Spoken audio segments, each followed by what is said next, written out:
Preferiresti invecchiare in salute o piena di acciacchi e di malattie varie? La risposta è ovvia per tutti, ma pochi fanno le scelte giuste per farlo accadere. Scopriamo insieme nel video quali sono i segreti per invecchiare bene.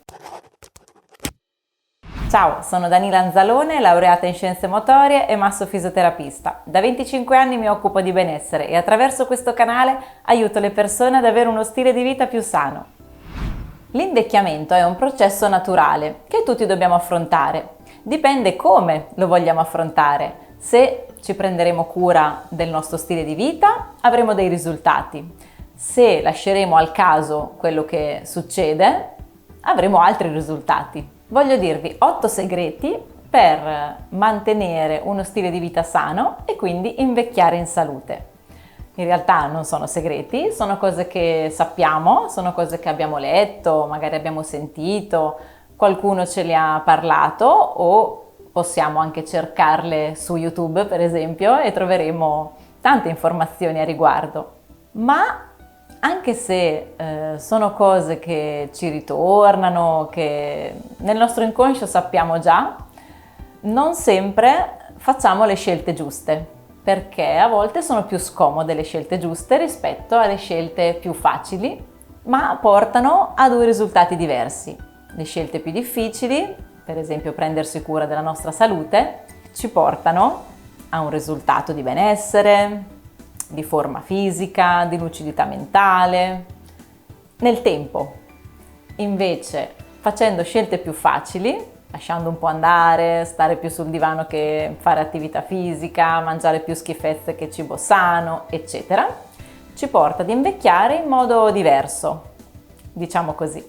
La prima cosa di cui dobbiamo prenderci cura è la nostra alimentazione, quindi mangiare cibi sani, creare dei piatti equilibrati e dare al nostro corpo tutti i nutrienti. A proposito di questo argomento ho creato un video specifico e ti lascio il link in descrizione. Voglio darvi solo alcuni suggerimenti su alcune erbe e alcuni frutti che hanno un potere antiossidante molto potente, perché l'invecchiamento sappiamo che dipende dall'ossidazione delle nostre cellule. Il processo di ossidazione porta le cellule ad invecchiare. Se noi lavoriamo invece per combattere, tra virgolette, questo processo di ossidazione, per rallentarlo, per migliorarlo, sicuramente anche la nostra pelle, il nostro corpo, i nostri organi avranno una salute diversa.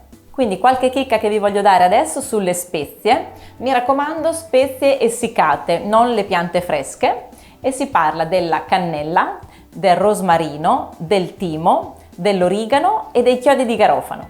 Trovate il modo di inserire queste spezie essiccate all'interno dei vostri piatti. La cannella per esempio anche a colazione perché è una cosa dolce, o a merenda, sopra lo yogurt, sopra qualsiasi cosa vi piaccia, e le altre spezie per condire, per insaporire qualsiasi piatto, insalate crude, cose cotte, dove volete. Per quanto riguarda la frutta invece è importantissimo mangiare la frutta con la buccia, perché è proprio nella buccia che c'è il potere più alto antiossidante. Infatti per esempio se tagliate una mela e la sbucciate, vedete che subito si ossida, no? Diventa nera, fa la ruggine. Ecco, quella è la stessa cosa che succede alle nostre cellule, si arrugginiscono. Quindi vi consiglio di mangiare la frutta con la buccia, quella che si può ovviamente, e i frutti che hanno un più alto potere antiossidante sono gli agrumi, lo sappiamo bene, con la vitamina C, quindi arancia e limoni, e anche le fragole, i frutti rossi e il mango.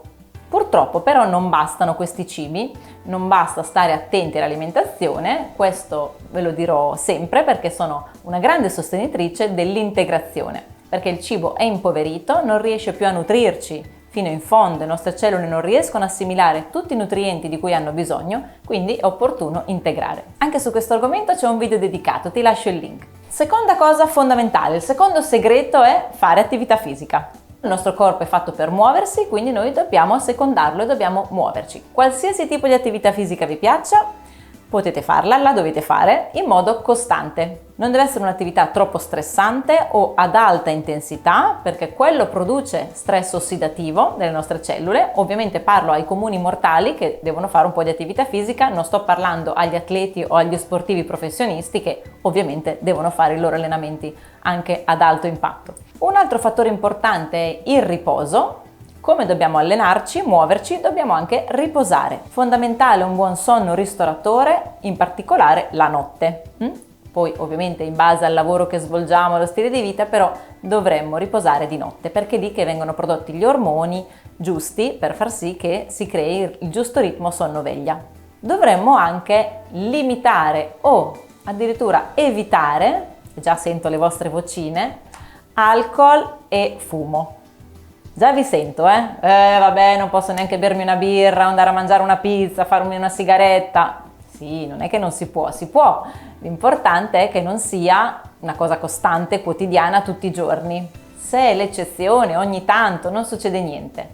Quello che conta è il nostro stile di vita quotidiano, quello che facciamo ripetutamente. Un'altra cosa importante è mantenere delle buone relazioni sociali, quindi dei buoni rapporti, rapporto di coppia, con la compagna, col compagno, rapporto con i familiari, con i figli, con gli amici, con i colleghi. L'ideale sarebbe avere dei buoni rapporti per far sì anche che lo stress, che poi velocizza il processo di invecchiamento, rimanga sotto controllo. Anche questa quindi è una cosa importante, gestire lo stress.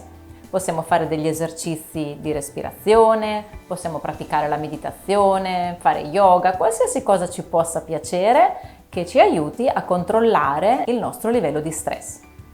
E per ultima, ma non meno importante, mantenere una mentalità positiva. Cosa vuol dire? Dobbiamo sempre essere sì, va tutto bene alla grande? No, purtroppo la vita ci mette di fronte anche a delle sfide, quindi non sarà sempre così, ma quello che cambia è il modo in cui noi reagiamo alle cose che ci succedono. Quindi mantenere un atteggiamento proattivo e positivo ci aiuta a mantenere anche sotto controllo il livello di stress e il livello di ossidazione e quindi ci farà invecchiare meglio, oltre a vivere meglio proprio nel presente. Ora non vi resta che scegliere e decidere come volete vivere nel presente e di conseguenza come volete invecchiare.